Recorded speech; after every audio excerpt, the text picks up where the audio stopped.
है historical events and figures. जो creative writers होते हैं वो अपने मटेरियल हिस्ट्री से लेते हैं। हम सभी जानते हैं कि शेक्सपियर जो थे वो अपने वर्क्स के लिए, रोमन प्लेस के लिए प्लूटार्क्स लाइव्स जो है उस पर डिपेंड करते थे। The leading figures in his history place are all historical. जो मैकबेथ है जिसको सब अच्छी ट्रेजिडी कहा जाता है, उसका सोर्स जो था वो था राल्फ होलिनशेड्स के chronicles of England, Scotland and Ireland से।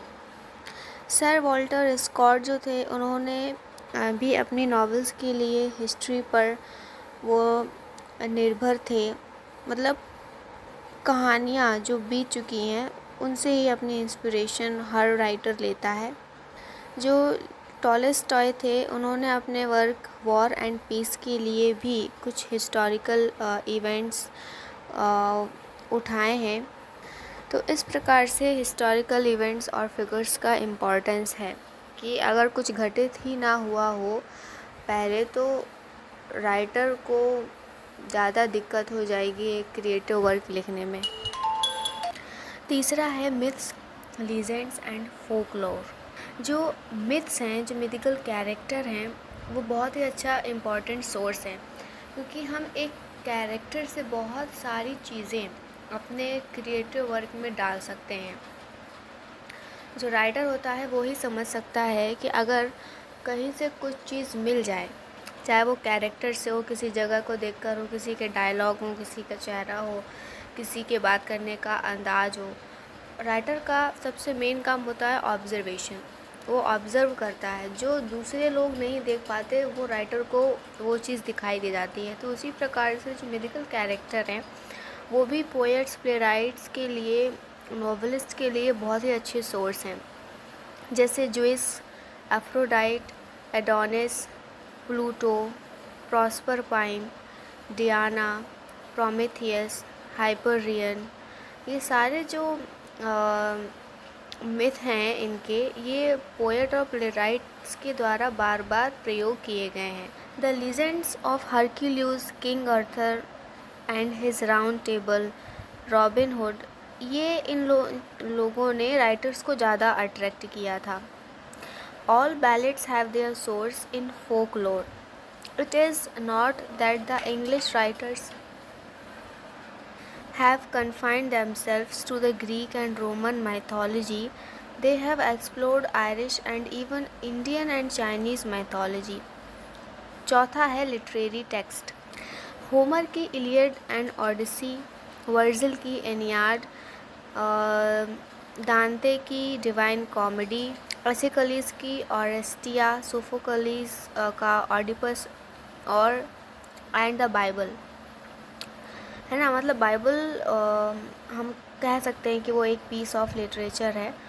तो ये बहुत सारे सोर्स हैं इंग्लिश राइटर्स के लिए। जब हम वर्क पढ़ते हैं, जब हम नेट की प्रिपरेशन करते हैं, तो बहुत सारे ऐसे वर्क हैं जिन्होंने इंस्पिरेशन लिया है होमर की इलियड एंड ओडिसी से, किसी ने वर्जिल की एनियाड से लिया है।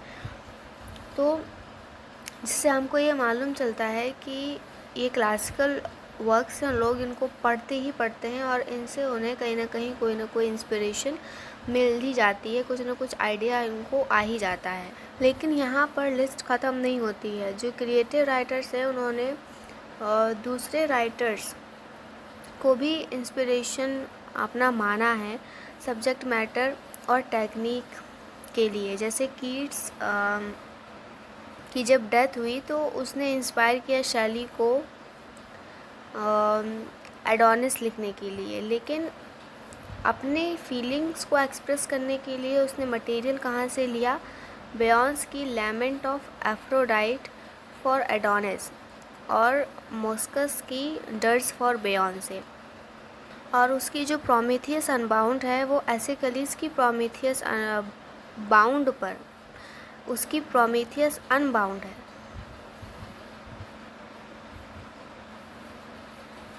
और एसिकलीस की है प्रोमेथियस बाउंड। यूजीन ओनील की मॉर्निंग बिकम्स इलेक्ट्रा और टी.एस. इलियट की द फैमिली रीयूनियन दोनों ही ऑरेस्टिया पर बेस्ड हैं। जो अच्छे राइटर्स हैं उन्होंने अच्छे अच्छे वर्क्स को पढ़ा टेक्निक और वर्सिफिकेशन के लिए, और जो अलग अलग लिटरेरी फॉर्म्स हैं, फिगर्स ऑफ स्पीच है, मीटर सिस्टम है, स्टैंजा फॉर्म है, तो ये पढ़े गए हैं शुरू से ही जब पोइट्री का मतलब बिगनिंग हुई थी, और ये डेवलप हुए हैं समय समय पर। पांचवा है ग्राफिक रिप्रेजेंटेशन।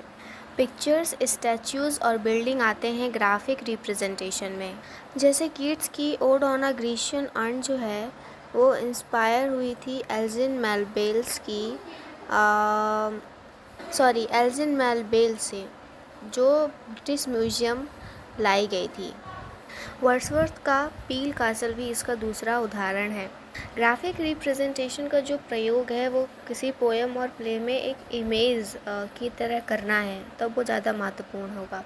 ब्राउनिंग्स की पोइट्री में हम बहुत सारे इटालियन पेंटिंग्स का रेफरेंस देखते हैं, और W.H. ऑर्डन्स की पोइट्री में भी हम ऐसा ही कुछ देखने को पाते हैं। जो विजुअल इम्प्रेशंस होती हैं, पेंटिंग्स होती हैं जो हमको सामने दिखाई देती हैं, उन्हें व्याख्यान की ज़रूरत नहीं होती है, उन्हें उनकी व्याख्या करने की ज़रूरत नहीं होती है। लेकिन इस क्लासिफिकेशन का मतलब ये नहीं है कि पोएट या प्लेराइट केवल एक ही सोर्स का यूज़ करे अपने वर्क में। जो अच्छा वर्क होता है उसमें बहुत सारे सोर्सेस फ्यूज्ड होते हैं, वो एक डाइवर्स एलिमेंट और एक कंपोजिट पीस होता है। जैसे शैली के प्रोमीथियस अनबाउंड का जो सोर्स है वो एसिकलीस का प्रोमीथियस बाउंड है। एक रिसर्च स्टूडेंट को एक नियम की तरह यह प्रयास करना चाहिए पता लगाने का कि राइटर ने अपने वर्क में कौन से सोर्स यूज़ किए हैं, और उसको ये एक्सप्लेन करना चाहिए कि उसने कैसे उस सोर्स मटेरियल को यूज़ किया है, हैंडल किया है उसको अपने वर्क में। तो this leads us to the objectives of source study. सबसे पहला जो मुख्य उद्देश्य वो होता है वो है इंस्पिरेशन, मटेरियल और टेक्निक पता लगाने का, और ये पता लगाने का कि प्लेगियरिज्म और बोरोइंग में क्या अंतर है। मतलब कि बोरो करने का क्या मतलब है कि हमने किसी आइडिया को बोरो किया, किसी के आइडिया को, लेकिन हम उसको वैसे ही नहीं छाप देंगे। हमने सिर्फ उस आइडिया को देखा, फिर अपने उसमें क्रिएटिविटी कुछ डालेंगे। और प्लेगियरिज्म का मतलब है कि हमने किसी के वर्क को कॉपी करके उसे अपना बना के दिखा दिया। तो इन दोनों चीज़ों में अंतर है।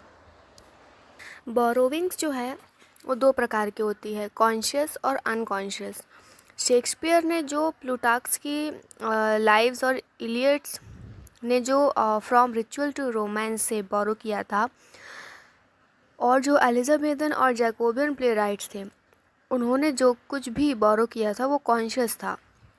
और जो वर्ड्सवर्थ ने बोरो किया था हेनरी वॉगन्स के द रिट्रीट से अपने odd on intimations of immortality के लिए, और कीट्स के जो मिल्टॉनिक इन्वर्जन्स थे वो अनकॉन्शियस थे।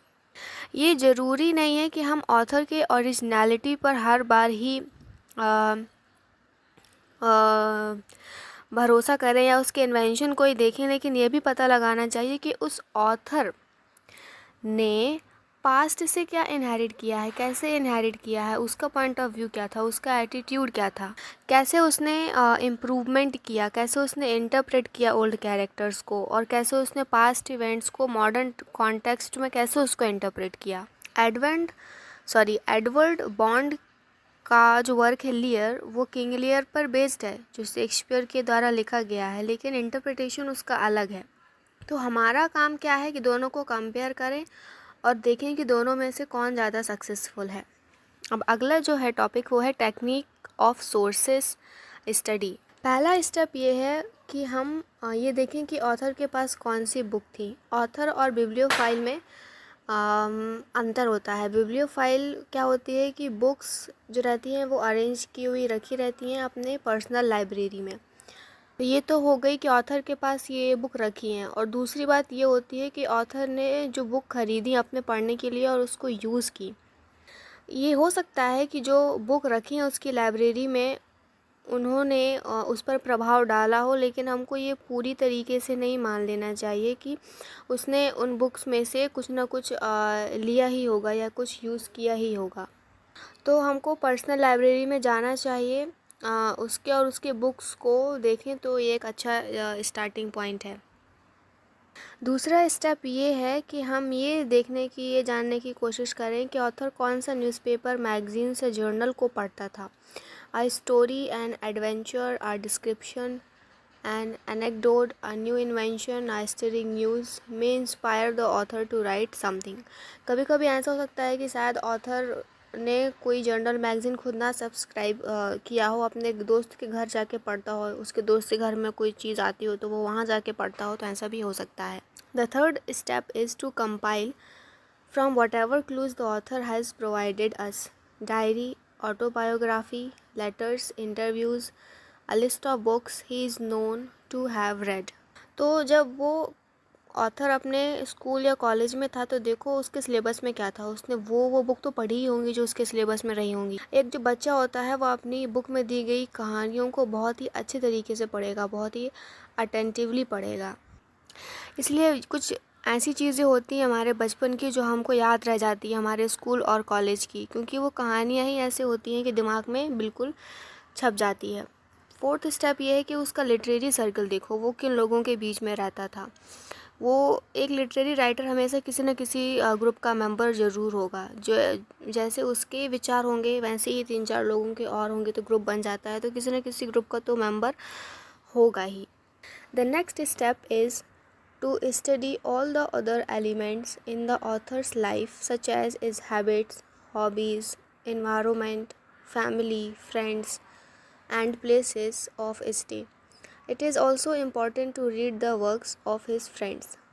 When all done, the final step is to arrange all the materials, examine them carefully, distinguishing fact from fiction, to determine what possible sources of the author's works can be.